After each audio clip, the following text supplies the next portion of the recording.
Fridtjof Schuon, résumé de la métaphysique intégrale. Chapitre 7. Deux ésotérismes. Le mot ésotérisme suggère en premier lieu une idée de complémentarité, de moitié si l'on veut.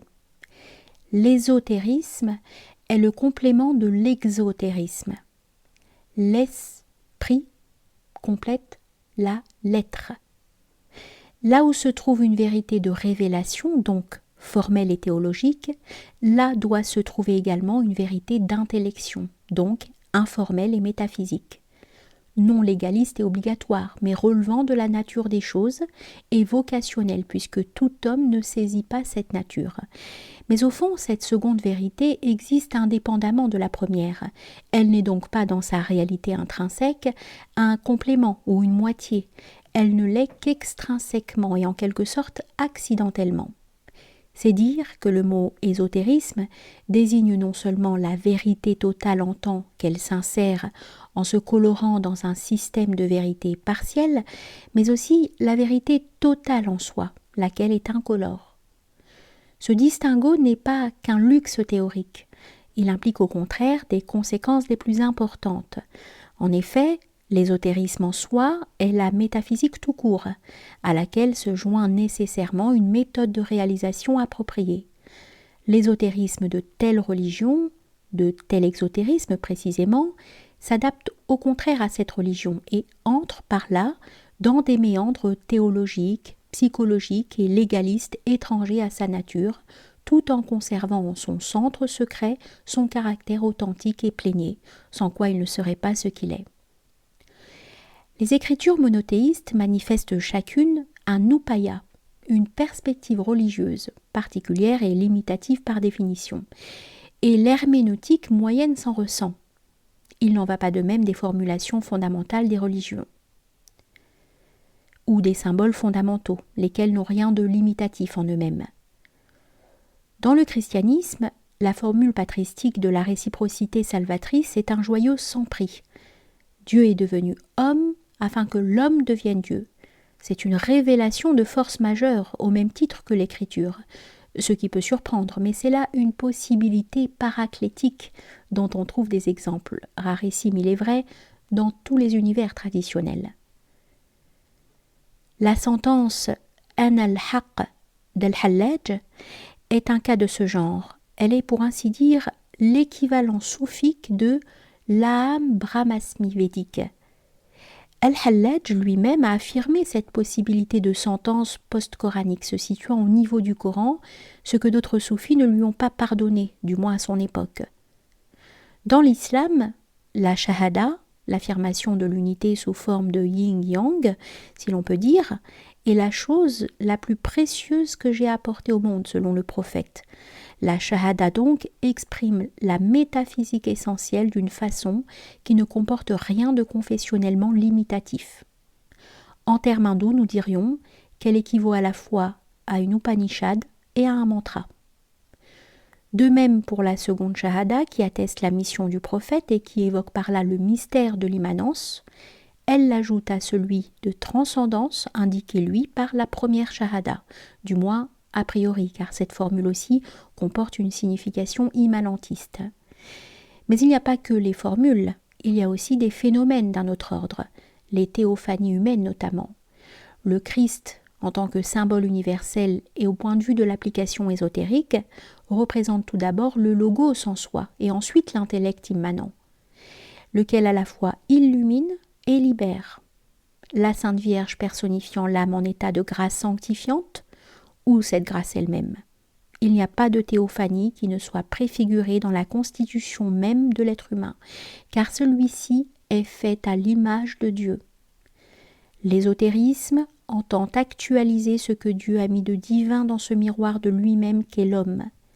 Maître Eckhart a parlé des sacrements immanents. Les symboles congéniaux peuvent être des supports, a-t-il dit, au même titre que les sacrements au sens propre du mot.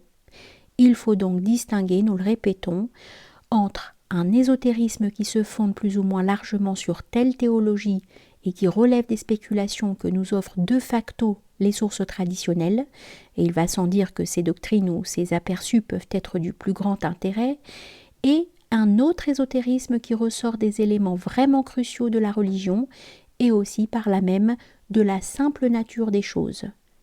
Les deux dimensions peuvent se combiner, certes, et en fait se combinent le plus souvent. Pour être concret, l'ésotérisme chrétien, c'est de facto Clément d'Alexandrie, Origène, Denis l'Aréopagite, Maître Eckhart, sans oublier Bohème et son école, mais c'est aussi, et même avant tout, les vérités universelles et les attitudes correspondantes qui se dégagent des fondements doctrinaux, rituels et phénoménologiques du christianisme. En ce qui concerne l'herméneutique, qui joue un rôle si important dans l'ésotérisme sémitique monothéiste, le respect pour tels auteurs ou tels faits accomplis ne doit pas nous faire perdre de vue que cette science est censée procéder selon des règles rigoureuses. Razali et d'autres y insistent, mais en fait, il s'en faut de beaucoup que ce principe ait toujours été suivi en climat d'enthousiasme religieux et mystique. On rencontre des abus d'interprétation même chez un Ibn Arabi et même dans le Zohar, le plus souvent en raison d'une bhakti insuffisamment délimitée. En somme, il y a en ce domaine 3 modes ou degrés à distinguer. Premièrement, une interprétation qui ressort harmonieusement de tels symbolismes.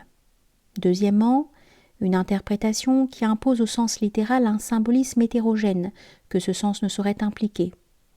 Troisièmement, une interprétation qui est au rebours du sens littéral, et cela en vertu de l'idée que toute parole de Dieu, même si elle est négative, permet une interprétation positive, ce qui, à l'avis non seulement des ulémas, mais aussi de beaucoup d'ésotéristes, constitue un abus flagrant et une sorte de pieuse perversion. Mais revenons à notre sujet proprement dit. Incontestablement, l'Advaita Vedanta est un ésotérisme intrinsèque qui, comme tel, se suffit à lui-même. Mais il n'est pas un ésotérisme complément, c'est-à-dire qui s'ajoute à un système religieux d'allure sentimentale. Ce n'est pas à dire que sa situation, dans l'économie des moyens spirituels de l'hindouisme, soit tout à fait isolée. Il y a en effet à côté de lui le Vedanta bhaktique de Ramanuja, lequel correspond à une mystique religieuse, en ce sens qu'il se fonde sur une conception du Dieu personnel.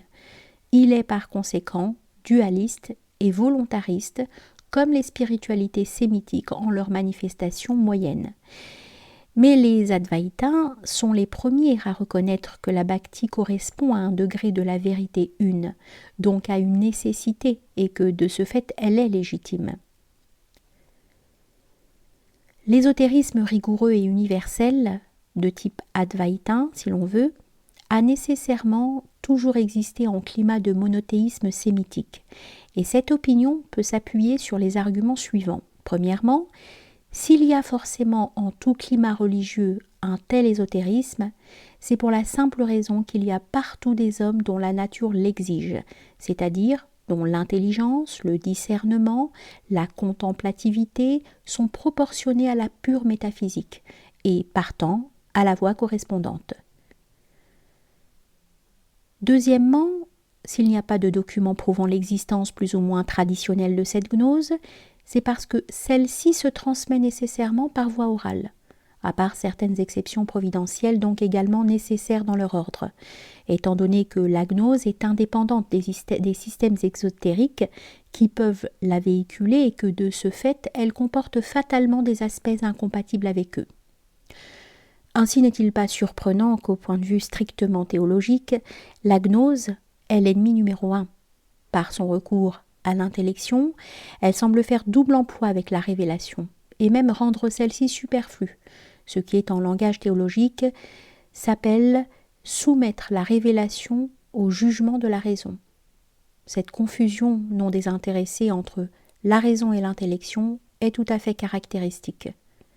La riposte anticipée de Platon est la suivante, et elle est d'autant plus justifiée que le sentimentalisme religieux a eu des conséquences gravissimes, bien que providentielles puisqu'il faut que le scandale arrive.